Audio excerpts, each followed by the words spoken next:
Q တန်ဖိုးရှာဖို့အတွက် Q တန်ဖိုးရှာဖို့အတွက် interpolate လုပ် interpolate လုပ်ရင်စခြင်းကမဟုတ်ကနေပြီးတော့မှ3 starter ကိုသွားပြီးတော့2က1မှာဆိုရှင်0.052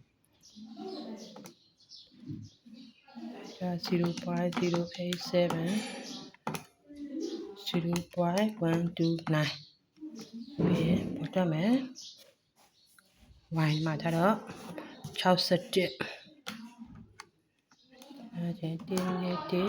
တသမ9ဟုတ်ကဲ့ပါ1ရှင်နဲ့တသမ9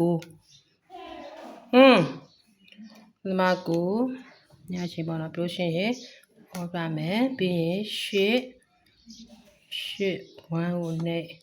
အိမ်မှာ5ကိုယူမယ်5ကိုယူမှာ1ကဆိုတော့5အဲ့မှာအရှိမကသူက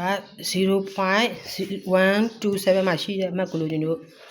0.127 ညချေတော့ 181.4 ရတယ်ပေါ့ okay နောက် 181.4 181ပြရမှာ